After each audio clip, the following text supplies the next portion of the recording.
loolu mooy dëgg. ok internautes yi ñu ngi leen di nuyu yéen ñi ne ci commentaire yi lim bi bëri na mënuñoo tudd ñëpp waaye ñu ngi leen di jox seen wàccuwaay mbirum jet privé bi richesse su mag yi am-amam loolu dinañ ci amal jotaay spécial goo xam ne. maag Serigne Saliou Gueye dinañ ci dikk bu leen ko yàkkamti tey jii junj la woon rek waaye Serigne Saliou dañuy des à l'international par ricochet laataa ñuy ñëw ci yenn xew-xew yi mooy que ne le chef du gouvernement Ousmane Sonko doit se rendre fële ca Côte d'Ivoire.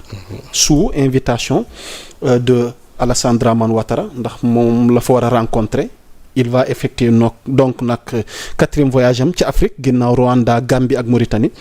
Et mu mel ni ce sera l'occasion pour les deux hommes d'État maanaam précise source bi maanaam de mettre au clair certains points qui ont refroidi les relations, à savoir les attaques du nouveau régime contre l'ancien président Macky Sall, proche de Alassane Ouattara, le soutien du président ivoirien à la candidature pour la présidence de la BAD, du Mauritanien Sidi Ould Douta, au détriment du Sénégalais Amadou Hott, et le rapprochement entre les nouvelles autorités sénégalaises et les pays maanaam de l'alliance des États du Sahel. Donc en résumé rek demuk sunu jëwriñu gouvernement bi Ousmane Sonko ca Côte d'Ivoire ak yi sujet yi nga xamante ni njort nañ ne war na bokk ci waxtaan bi ban jàngat lañ ci war a mën a def ci seen ndaje boobu Ousmane Sonko ak Alassane Dramane Ouattara.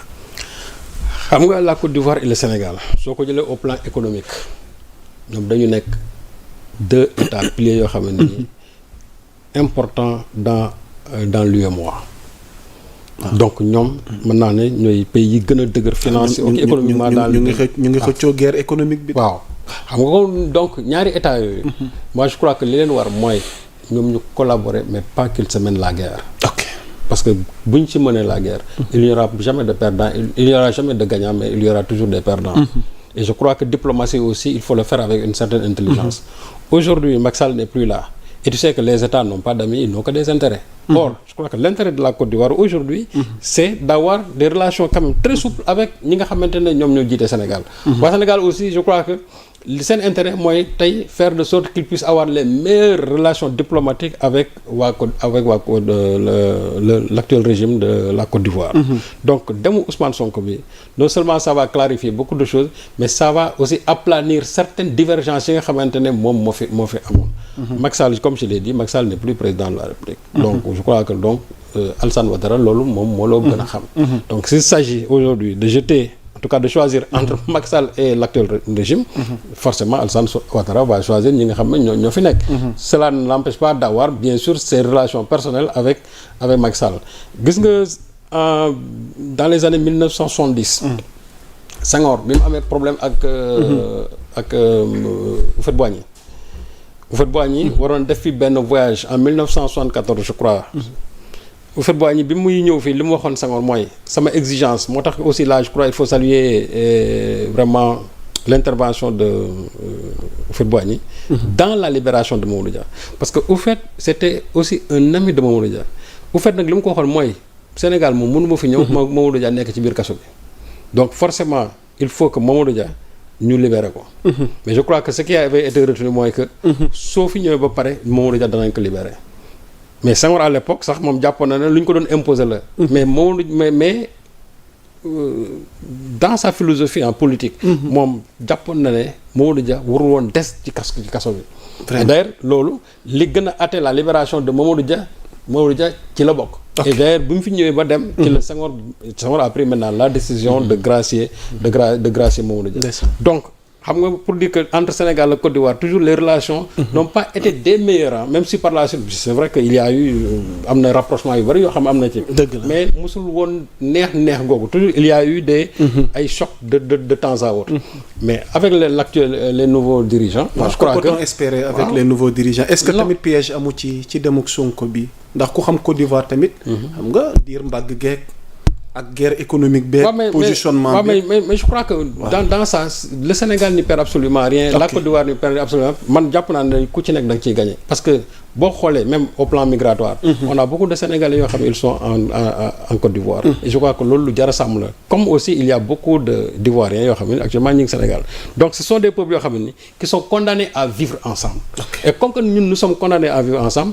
on doit avoir les meilleures relations possibles. def loo xamante ne ni bu subaa du am benn problème ci en tout cas un des deux pays ou bien dans les deux pays moo tax ma ne demu Ousmane Sonko bi c'est-à-dire dina aplanir divergence yu bëri et en plus aussi nous on a un candidat à la BAD présentement nii. voilà bëggoon ñëw parce que ñoom soutenir ñu suñu candidat. ils ont préféré le Mauritanie à la place d'Amadou Hott. mais d'accord mais excès guñ ci. ak Macky tamit diggante mag Alassane Dramane Ouattara. Sëñ Saliou enjeu yooyu yëpp comment comprendre. d'accord mais pour dire que. Macky il a des relations avec Alassane Dramane mais loolu ce n'est plus maintenant au plan diplomatique ou bien politique loolu ça devient maintenant au plan personnel parce que Macky n'est plus président donc Alassane Ouattara mu bëgg ko mu bañ ko il doit avoir des relations ne serait-ce que même politique avec ñi nga xamante ñoo fi nekk. Il est obligé. Il y va de son intérêt donc non il est obligé. mën nañ ñu bañ nag ay xarit noonu mais c'est-à-dire que boo jëlee intérêt pays il est obligé aujourd'hui d'avoir des relations de bonnes relations avec le Sénégal comme aussi le Sénégal en a besoin.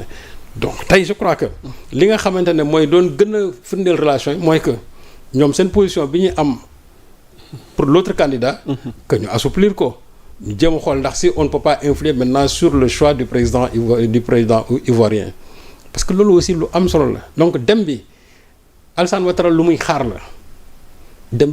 la parce que moi je crois que avec ñoom Sonko stature bi nga xam ne moom la ñu am tey nga xam ne partout même da ngay dem Côte d'Ivoire les hommes politiques ñi nga xamante ne ils sont dans l'opposition ñenn ñi nga xam ne sax ils sont proches d'Alassane Ouattara dans leur discours ils ne cessent jamais de citer Ousmane Sonko comme étant un leader même modèle une référence en Afrique donc ku mel noonu tey bu ñëwee sa dëkk c'est des points supplémentaires yoo xamante ni moom nga ci am doo ci perte c'est-à-dire Ousmane Sonko ku mu seete rek jàppal ne c'est des bonus yoo xam ne moom nga ci am au plan politique donc Alassane Ouattara loolu luy gën a rehausser son envergure surtout que moom il prétend à un troisième mandat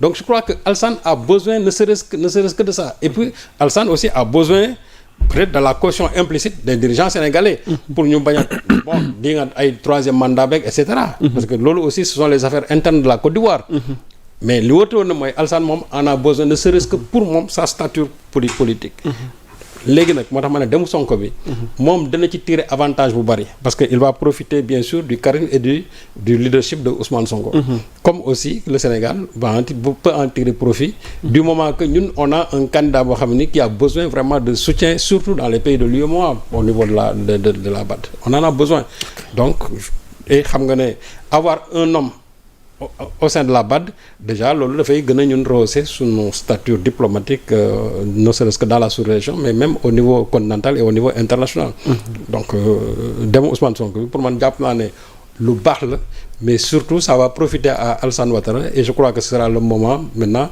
de discuter de beaucoup de choses vraiment d'aplanir yenn kii yi ba ñu gën a xam réellement qui est Ousmane Sonko qui est le président Diomaye Faye et vraiment quel est l'état des relations diplomatiques entre la Côte d'Ivoire et le Sénégal.